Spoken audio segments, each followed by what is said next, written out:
I must say, Olya, you and Mishka are truly fortunate to have such a peaceful and loving family. I can't remember a single quarrel between you two. And your son, he's a wonderful reflection of both of you. Mishka is his real father, after all. As Olga and Irina sat on the stoop, they conversed about everyday matters. Olga sighed and observed the withered flowers in the front garden, swaying in the gentle breeze.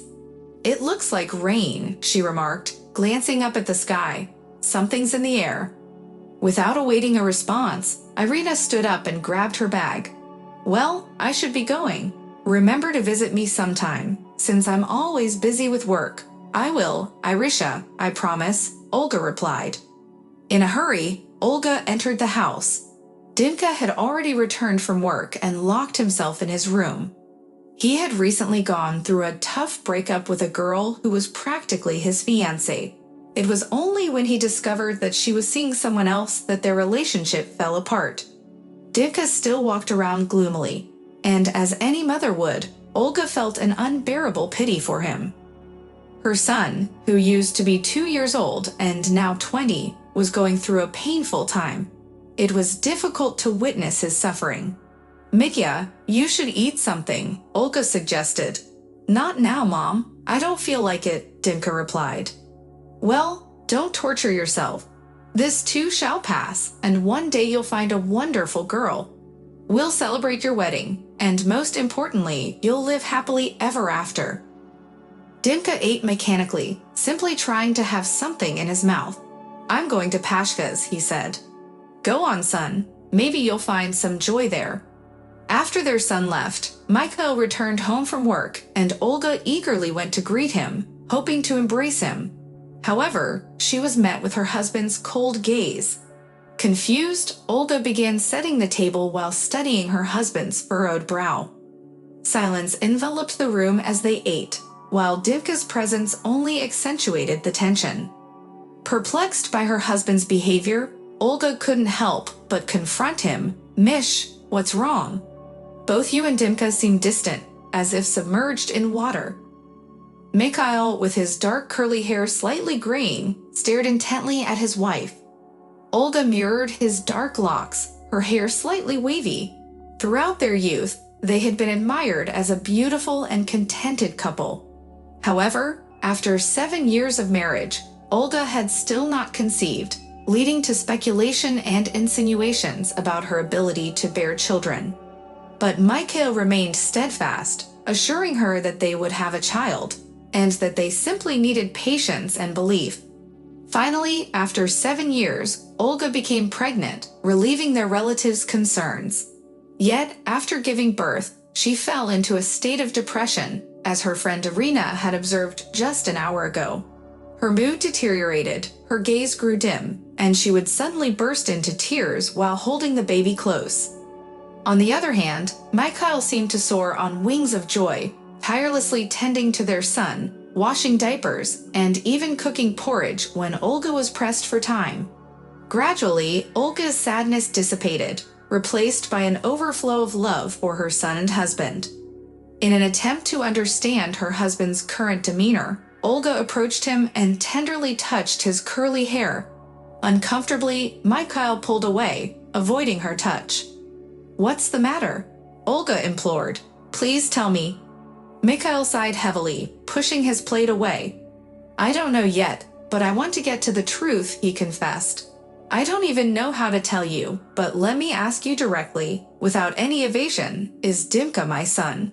Olga struggled to breathe, feeling a tightness in her chest. She stood frozen, her hand instinctively reaching towards her neck, as if trying to free herself from the suffocating collar of her blouse. "Misha, why are you doing this?" she pleaded, her voice trembling. "Who put you up to this?" Her words hung in the air, but Misha seemed unmoved. He dismissed her questions. "What does it matter who said what?" he replied coldly. "Just answer me, is Dimka mine or not?" Olga's heart sank, but she summoned the courage to respond. "He is mine," she said, her voice steely and resolute. "Dimka is my son, no matter what." Misha's face reddened, his voice faltering. Olga sensed his discomfort. Why are you blushing then? She demanded. Why are you stuttering? I know Dimka is my son. He is my blood. But we're not just talking about that. Is he from me or not? With a newfound strength, Olga held her ground. She wouldn't allow Misha to continue to upset her son and disrupt their lives any further. From me, she declared firmly. And let's end this discussion. Dimka has already been through enough, and now you. Mikhail abruptly stood up from his chair, cutting her off. The conversation had clearly reached an impasse. Olga's hands trembled as she began to put away the dishes, causing her to drop a fork and spoon nervously. She glanced quietly into the hall, where Mikhail sat, carefully leafing through the family album filled with photos of their son and himself as a child. Internally, Olga felt a mix of emotions, her excitement causing everything inside her to quiver. Why are you digging around? What are you comparing? What do you want to find out? She asked, her voice barely above a whisper. They don't look alike at all, replied Mikhail, his voice filled with uncertainty. Completely different in appearance. He doesn't even look like you, almost. It's okay if he looks like himself, Olga interjected, attempting to hide her own apprehension. Children don't always resemble their parents. We got Dimka like that, by the way. His hair is also dark like yours. Mikhail's expression grew stern, cutting off her words. Don't talk to me like that. Let me tell you something. Until today, I never had the slightest doubt. But now, everything has changed. People who were with you on that business trip, remember? 20-odd years ago, you went to study for 2 weeks and had some kind of retraining. A wave of heat rushed over Olga's face, making her cheeks burn. She stared at her husband, searching for the right words to ease his suspicion. Yes, imagine I ran into a classmate today, and you can probably guess who it was. She's been living in the city for a long time, so we haven't seen each other in years. So Olia, who is Yuri Georgievich? Misha, he's your son. Dimka is your son, the woman said wearily. Olga, it can be verified. I'll do anything, Mikhail whispered, his voice tinged with a hint of steel. Olga sat down on the sofa, placing a white towel on her knees. She remained silent for a moment. There's no need to verify anything, Misha. It seems that the truth is bound to be revealed. All these years, I believed Dima was your son. At first, I blamed myself and even secretly got tested, thinking maybe I couldn't conceive. But they said there was nothing wrong with me. I was perfectly healthy. That's when I realized it was unlikely for me to have a child with you. She began to rub the towel, neatly folding and then unfurling it. I never intended to deceive you. I loved you then, and I still do. It just happened this way. And when I found out I was pregnant, I convinced myself that it was your child. Even as he grew up, and I saw him resembling someone else, I remained silent. I couldn't bear to leave you. Forgive me, Misha. Forgive you? Mikhail exclaimed, rising to his feet and almost roaring. His cry resounded like the wounded howl of an animal. You've been deceiving me all these years. How could you? I didn't father a child, and you, at that damn study of yours. I did it because I love you, because you never gave me a child. Olga interjected. You're lying. I don't believe you. I'm as healthy as can be. It's you. For the first time in Olga's life, she found herself subjected to a barrage of curses. The commotion only ceased when Dimka appeared at the doorstep, his presence silencing his parents. Startled by the unusual uproar, he questioned them. What's all this shouting? What happened? Feeling the need to shield their son from the unfolding situation, Olga and Mikhail initially urged him to retreat to his room. However, Mikhail had a change of heart, realizing that Dimka deserved to know the truth as an adult. Approaching his son and grasping his hand, he spoke gently, Sit down, son. You're no longer a little boy. You can handle this. It's been revealed that I'm not your biological father. Your mother gave birth to you from another man. That's what's going on. The shock overwhelmed Dimka, causing him to gaze at his parents in disbelief. This is ridiculous. Are you too watching soap operas? He retorted. Mikhail, feeling the weight of the revelation, paced around the room, massaging his neck as if alleviating a burden that had just been lifted. No soap operas, my boy. This is our own real-life movie, he confessed. It's true, your mother just admitted everything. Turning towards her son, Olga discarded the towel and approached him. It's true, my son. That's exactly how it happened, and I'll explain everything to you. Listen, Mikhail, shouted Olga, her voice filled with a mix of anger and sadness. I have kept this secret for 20 years, but now it's time for the truth to come out. I wasn't pretending, I genuinely loved you. Mikhail's face turned red with fury. Don't you dare talk to me about love, he exclaimed. This is my house, registered under my name, and you have 3 days to leave. You can go to your sister's or your mother's, I don't care. Confusion and hurt filled Dimka's voice as he spoke up. Mom, why did you do this? Why did you tear our family apart? Calm down, son, Olga said, her voice trembling. Let's handle this calmly.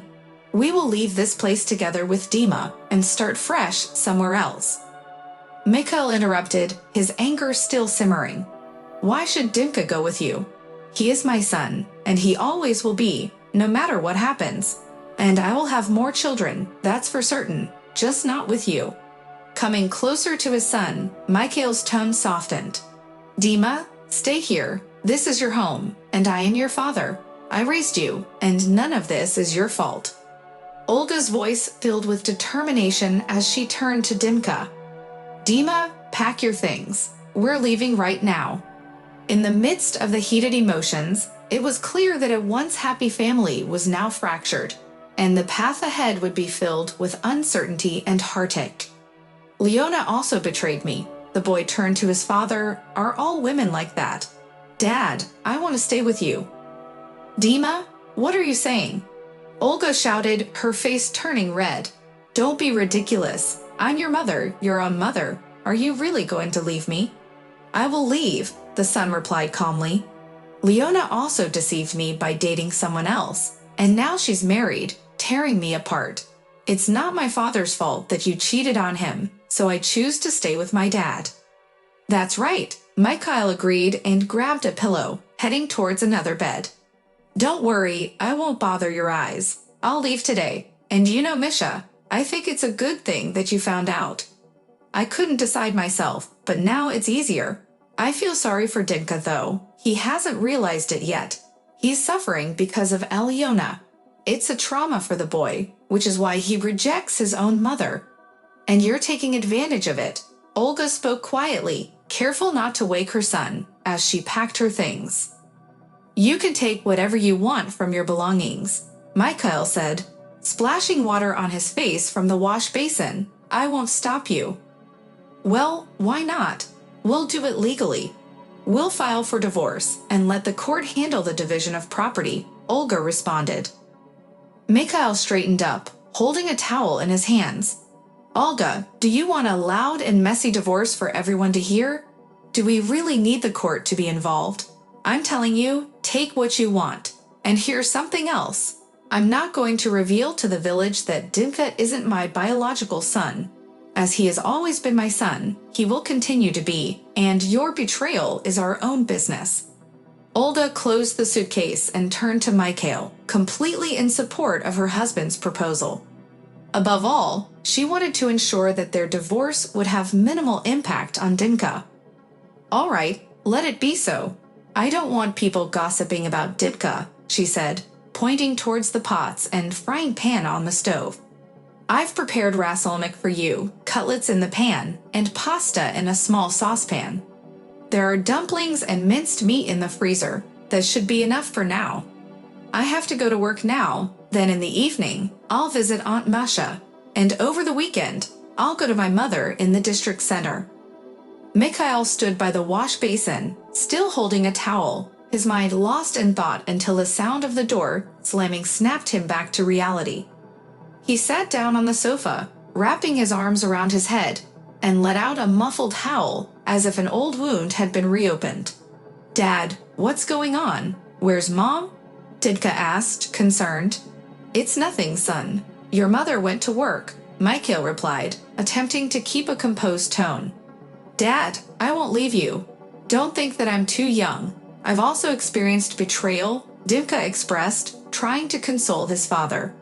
It's all right, son. We'll get through this. It just took me by surprise. I thought she would deny it, but she confessed, Mikhail said, bitterness evident on his face. Look at you, how responsible you are. 3 months had passed since Mikhail and Olga's divorce. Dimka still resided with his father, but the once lively house now felt empty. Nothing, son. We'll get through this, Mikhail repeated, trying to uplift himself and his son. What do you think, Dimka, if I were to bring a woman into the house? Dimka shrugged his shoulders, granting his father permission. Well, you have the right, he replied. I'm not old yet. I can start a new family, have children. Mikhail approached his son and gently patted his shoulder. You won't be jealous of your father, he asked, concerned. I understand everything. Don't worry. I won't take offense, Dimka assured him. Mikhail smiled, relieved. That's good. There is a woman, a lonely girl, around 30 years old.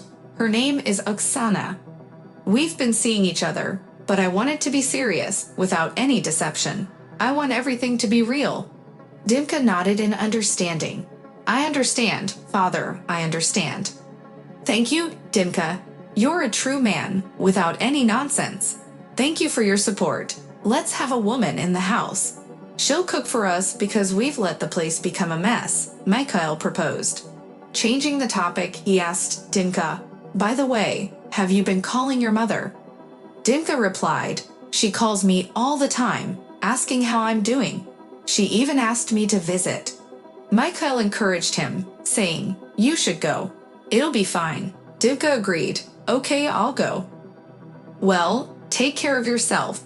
She's still your mother. Mikhail felt a pang of guilt. As soon as he met Oksana, his heart began to mend, and his resentment towards Olga faded away. It felt as if Mikhail had his whole life ahead of him, one free from deceit and betrayal. Actually, she hasn't called in 3 days, Dimka confessed. She used to call every day. Concerned, Mikhail suggested, then call her yourself. Find out what's going on. Dimka pulled out his phone and dialed his mother's number, only to hear that she was unavailable. This puzzled him, as his mother was always easily reachable. The lack of communication made Dimka feel disconnected from his mother for the first time. Their daily calls had become a routine, and he thought it would always be that way. But now, 3 days had passed without a single call, and the message remained the same. The subscriber is unavailable. Maybe you should call Grandma, suggested Mikhail. She might know something. Dimka hesitated, knowing that his grandmother had trouble with her hearing. He didn't think it would be helpful to talk to her. However, just as he voiced his doubts, the phone rang. The voice on the other end of the line belonged to his grandmother. She sounded distressed, almost shouting into the receiver, "Grandson, come." Confused, Dimka asked, "What's wrong?" "Come, grandson," his grandmother repeated. Dimka couldn't make sense of what was happening. The next day, he left work early and hitchhiked to the district center. Once he arrived, he wasted no time in asking his grandmother, Anya, about his mother. "Where is Mother?" he anxiously inquired. Anya replied, "She's been in the hospital, Olyushka, for the past 3 days." Shocked, Dimka asked, "Why? What happened?" Anya explained, first, her blood pressure skyrocketed, and then she started experiencing problems with her heart. She tried calling you, but you didn't answer. It greatly upset her. Dimka was shocked by the news. His mother had always been healthy and vibrant, a stunning woman that caught everyone's attention when she walked alongside Mikhail. It was hard for Dimka to grasp the fact that his mother was now in the hospital. "You should go and visit her. Be kind, grandson," his grandmother advised, reminding Dimka of the bond between him and his mother. "She carried you under her heart." "Okay, Grandma, I'll go right away," Dimka agreed, hastening out of his grandmother's small apartment and making his way to the district hospital. As he walked, a loud female voice spoke from behind him. "Who's walking around without a coat?" "I'm here to see Olga Seliverstova," Dimka replied to the tall, dignified woman in a white coat. Did her son finally show up? Yes, her son. How is she? The woman inquired. "First of all, make sure to wipe your shoes properly, get a coat, and then go to the 5th ward. But let me prepare her first, as these surprises can be overwhelming." "Well, what are you staring at?" "Listen to what the head nurse said," she commanded. "Yeah, I'll do it," Dimka responded nervously, stuttering his words. He entered the room with a gentle step, careful not to disturb the silence. Confusion clouded his mind as he laid eyes on the frail figure of Olga. Despite her weariness, she managed a tender smile for her son. "Hello, my dear," she greeted him warmly. "Please have a seat. I'm feeling a bit under the weather." Her once luminous face now appeared worn and sorrowful. The concern etched on his face was evident as he spoke. "Mum, I had no idea," he admitted honestly. "I tried reaching you yesterday, but you were unavailable." She sighed softly, her eyes drifting to the forgotten phone on the table. "It must have run out of battery. I haven't even picked it up since I arrived here." Curiosity swirled within him. "What's going on? Is it something serious?" Reassurance glimmered in her weary eyes. "No, nothing to worry about. They'll fix it. My friend, Margarita Igorevna, convinced me to come here for urgent treatment. I had little choice but to listen." He nodded with recognition. "Is she the tall, strict one?" Olga chuckled softly. "Yes, that's her. Everyone here seems to be a little afraid of her, but she means well. They've assured me I'll be discharged in 10 days. But enough about me. How have you been? Are you eating properly? It seems like you've lost weight. Have you found someone special? Do you have a girlfriend?" A hint of sadness flickered across his face. "No, Mom, not yet." She let out a wistful sigh, her voice filled with motherly love. "Oh, my dear, all I want is for you to be happy. Please don't worry about me. I'll manage." Dimka glanced out of the window and hastily blinked his eyes, determined not to reveal his vulnerability to his mother. The sight before him overwhelmed him with sadness, causing a lump to form in his throat. "Mom, please get well," he choked out, grasping her hand. "I promise to call you and Grandma every day." His mother's frail voice responded, "Son, don't blame yourself. I understand. You're going through a difficult time, having just experienced a breakup with your beloved fiancé, and now this news has only added to your distress." Pressing his lips together, Dimka remained silent for a moment, gently stroking his mother's hand. "Mom, I love you," he finally managed to utter, his voice quivering with emotion. A warm smile spread across Olga's face. "Son, I always knew it. I believed in your love for me. I love you too, my dear. Now go and don't worry." "Mom, I will come. I'll be here tomorrow," Dimka replied, determination evident in his voice. Concern filled his mother's voice as she questioned, "But what about work? You'll have to take some time off." "I'll take a week off," Dimka stated confidently. "I have a valid reason. My mother is in the hospital." As he left the room, Dimka discreetly wiped away a tear, grateful that his mother hadn't witnessed his moment of vulnerability. Margarita Igorevna loomed in front of the resident's room like a towering figure cloaked in white, exuding an aura of dread with her imposing presence.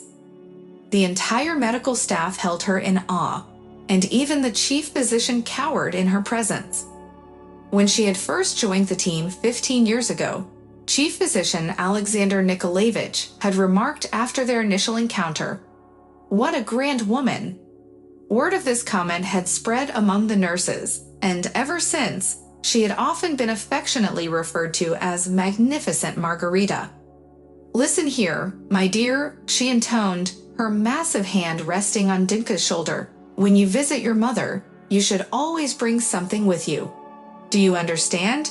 It was only at that moment that Dimka realized he hadn't even brought a simple juice box. I completely forgot. Honestly, he confessed, can I dash out and return with some fruit? Margarita nodded with a hint of leniency. Very well, I'll allow it. And don't forget to pick up some flowers. Okay. Dimka hurried out of the hospital and rushed to the nearby flower stall in the city center. Half an hour later, he returned, wrapping his coat around himself. He dialed Margarita and reminded her, you promised to spend some time. She replied curtly, these flowers are not for me, you nincompoop, they're for your mother. Just like my other nincompoops, you need to be taught everything. Dimka fumbled in his pocket and produced a chocolate bar. Well, this one's for you. Margarita's expression softened slightly. Now that's different. We'll enjoy a sweet treat. She paused at the ward entrance and pointed at Dimka. You give your report, kiss your mother, and promise to be a model son. Do you understand me? Dimka nodded, captivated by Margarita's unwavering gaze, and he vowed to heed her every word. At home, Dimka and his father sat at the table for a while. The tea had gone cold, so they reheated it every now and then, only to let it cool again. Don't be offended, Dad. Dimka said, I've decided to move to my grandmother's place. I'll be there to wait for Mom when she gets out of the hospital. When I found out what she did to you, I realized you were the one who was hurt, so to speak. And now that she's weak, I want to support her. His father replied, I'm not offended. You're right. Olga has always been a good mother. That's undeniable. And she was a good wife. Dimka interrupted, saying, Dad, it's your decision to remarry, and I won't say anything about it. But what about work, Dima? It's quite a distance, his father asked. I'll transfer, Dimka answered confidently. I'll work in the district center. I've already sorted everything out. As the weekends came, Dimka settled into his grandmother's house and began visiting his mother every day. Margarita Igorevna would greet him with a smile, opening the door and announcing, Olya, you have a visitor. In her free moments, she would come in and sit by the bed, saying, you have a wonderful son, Olya. You shouldn't have worried. Rita, I really appreciate your support.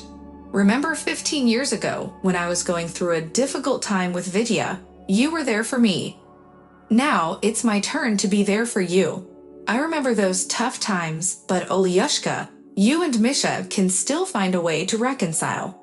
It's not that simple, Rita. I feel too guilty, and the other person would never admit their mistakes. It's complicated. Perhaps you're being too hard on yourself. Sometimes it takes someone to hold on until the end and not give up. But ultimately, it's your decision. The most important thing is that Dimka is by your side, supporting you with all his heart. Life has a funny way of bringing us together when things happen. Once you recover, we might be apart again for who knows how long. Rita, I believe we can meet sooner if we look for a good reason to reunite. Dmitri, why are you in such a rush? You're moving around like a tornado. What's the hurry? Dimka was stopped by the head nurse, who called out to him as he was running down the corridor with a bouquet of flowers, completely out of breath. He didn't even notice anyone else. Oh, hello, Margarita Igorevna. My mom is being discharged, so I'm rushing to see her. I can see that. You were flying by so fast, you nearly knocked Katya off her feet. Dimka glanced back to see a young nurse making her way towards the ward. Her blonde hair was neatly tucked under a pristine white medical cap, with soft curls cascading around her temples as she walked. He couldn't help but fixate on her until she disappeared inside the ward. Realizing he was in a hurry, Dimka knew he would have to wait for his discharge. Katya, the nurse, was about to administer a shot to him. Determined to make the most of his time, he decided to sit down and wait. Remembering the flowers he had brought, Dimka handed 2 bouquets to the head nurse, Margarita Igorevna. These are for you, Margarita Igorevna, he said gratefully. Thank you for your help. Margarita smiled at him, gently correcting his mistake. Oh, Dmitri, you've mixed them up again. Confused? Dimka asked. What's wrong? She pointed towards the room and whispered, "Look, Katya is giving your mother an injection, along with other procedures. But it's not just that. With her kind words and support, Katya knows how to calm her down. You should give her a bouquet instead." Dimka looked at Margarita with surprise. It was in that moment he realized that behind the facade of the esteemed Margarita Igorevna, there was a warm and compassionate woman. "Yes, you're right," he agreed. "I should give her a bouquet as a token of appreciation and remember Aunt Rita with kind words." Margarita chuckled, and Dimka saw the genuine kindness in her. After bringing his mother home from the hospital, Dimka made the decision to move out of his father's house and live with his mother and grandmother. He made sure to visit his father, Mikhail, regularly, although he never stayed for long. It was strange for Dimka to see a stranger in the house he had grown up in. The furniture had been rearranged, different curtains adorned the windows, and there were new dishes. But the biggest change was the new mistress of the house, Oksana, a short and pretty woman who always had a smile on her face and tried her best to please Dimka. As they prepared to leave the house, Mikhail asked Dimka to stay a little longer and catch up. Dimka stayed silent for a moment, then confessed that everything had changed and that Mikhail should see it for himself. Mikhail expressed his surprise at the sudden turn of events and inquired about Dimka's mother's well-being. Dimka assured him that she was doing fine, thanks to her close friend who worked as a head nurse of the hospital and had gotten her the necessary treatment. Mikhail wanted to pass along his greetings to Olga, but hesitated to do so. Instead, he asked how Dimka was doing in his personal life. Dimka hesitated for a moment before admitting that things were just beginning and that he did indeed have a girlfriend. 2 months had passed since Dimka's mother was discharged from the hospital, and it was on that day that Dimka met Katya. He had bought a bouquet of flowers intended for Margarita Igorevna, but upon the advice of Margarita, he gave them to Nurse Katya instead. This marked the beginning of their acquaintance. Olga was aware that her son was dating a nurse from the district hospital, but she chose to remain silent and didn't rush to ask any questions. On the other hand, Dimka felt the need to discuss something with his mother, even if it might be unpleasant. Dimka sat across from Olga and told her that he wanted to talk about a potentially uncomfortable topic. Olga listened attentively and encouraged Dimka to speak freely. "Anyway, I wanted to gather some information about the man you've been dating. You know who I'm referring to. Do you want to know who your biological father is? Is that what you're asking?" She softly stroked the tablecloth with her hand, attempting to smooth out a small wrinkle. "I don't know much about him. We met by chance, and our relationship ended quickly. I tried my best to ensure he wouldn't find me. He didn't even know my last name. Sometimes his name would appear in the newspaper. At that time, he held a prominent position in the region and had recently gotten divorced. I left and purposely avoided seeking him out. Well, if you want to learn more about him, the library has all the issues of the regional newspaper. They often mentioned him there, and you can find his portrait. 10 years ago, I also found out through the newspaper that he had passed away. His name was Yuri Georgievich Prokhorov. Son, please understand that despite the fact that Yuri Georgievich is your biological father, I have always loved your father, Mikhail. He raised you and cared for you just as much as I did. I know that, Mom. You don't need to defend yourself. I'll go to the library, read the newspapers. I just need to know something." Dimka hadn't been to the library since his school days, and during high school, he only went there out of obligation. This time, he spent over 2 hours sitting there, flipping through old issues, examining different faces. A few articles caught his attention, and he even stumbled upon a photograph. He looked into the stranger's face and noticed familiar features. At first, he struggled to recall where he had seen this face before. Eventually, he realized that he simply resembled this man, who had no knowledge or understanding of his existence. Exhausted, he left the reading room but felt a sense of lightness in his heart. He couldn't help but feel profound sorrow for his mother, father, and even this stranger, Yuri Georgievich. He yearned to live a life free of mistakes in the coming years, decades, and beyond. "Hello, Olya, I'm here." Mikhail entered the hallway with a heavy stride, hesitating to remove his jacket. "Hello, Misha. Take off your jacket, wash your hands, and join me at the table. Let's have lunch together." Olya, dressed comfortably, pulled out a chair. Mikhail eagerly discarded his jacket and headed to the bathroom. He explained, "As Dimka informed me, I called you right away. It's a big deal. My son has decided to get married, but I haven't met the bride yet." Olya assured him, "She's a good bride, a very nice girl. But I think you'll see more of her soon. Dima promised to bring Katya to meet you, maybe even tomorrow." Mikhail returned to the table, coughing slightly. Olya inquired, "Do you have a cold?" "No, just a bit of a sore throat," he replied. "So why did I stop by? I came to discuss how we should organize the celebration. There will be expenses, of course, and we should think about a gift. Should we handle it separately or together?" "I'm not sure. It's not like you're alone anymore," Olya responded. Mikhail sighed, "I don't know if I'm still alone. I rushed things when I moved Oksenka then." "What does Oksana have to do with it, Misha?" Olya asked, her voice filled with anguish. "It's not her fault that we broke up so quickly." Misha sighed, realizing the weight of his words.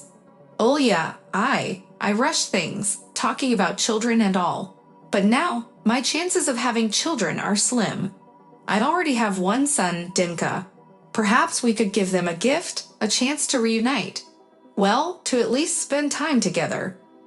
Olga struggled to hold back her tears, covering her face with her hands. Misha tried to console her, understanding the pain caused by his revelations. "Olya, please don't cry. I never intended for you to find out this way. And do you know who told me? Alka Kopteva. She's now married to Serebryansky. I bumped into her at a parts store in town. She divorced her husband and now owns one of the stores. While I was talking to the salesperson, she recognized me and approached, smiling. You remember how she used to chase after me in school? Well, she dropped hints about being available and invited me to replace. But I looked her in the eye and said, when I was young, it didn't work out, and now, why bother trying? My words offended her, and that's when she mentioned seeing you. I didn't believe her at first, so I left, but curiosity got the better of me, and I decided to find out." Olga let out a heavy sigh. "Well, now that we've cleared things up, let's have lunch." "Misha, now that we've talked, let's not get back together," Olga said, her voice filled with resignation. "Yes, we still love each other, but we can't be happy together. Even if you say you forgive me, I'll always feel guilty. It won't work between us." Misha's heart sank at her words. "What makes you think I won't forgive you?" "Maybe I've already forgiven you," he replied, hoping to salvage their love. "You know, Misha, the more love we have, the harder it can be to forgive. Let's start planning our son's wedding. I am so grateful to you for having Dimka. You truly are the best father in the world." "Well, if that's what you want, it's not the right time yet," he responded, his gaze fixed on Olga as if he was trying to etch her image into his memory. "Why are you looking at me like that?" Olga asked, perplexed. "It's been so long since I've seen you, it's almost unbelievable that you're here. By the way, I've transferred the house to Dimka's name. He is our rightful heir," he explained. "All right then, let's have dinner and discuss the wedding. It will be challenging for me to handle everything alone. However, the most important thing in this whole situation is for us to be kind and amicable towards each other."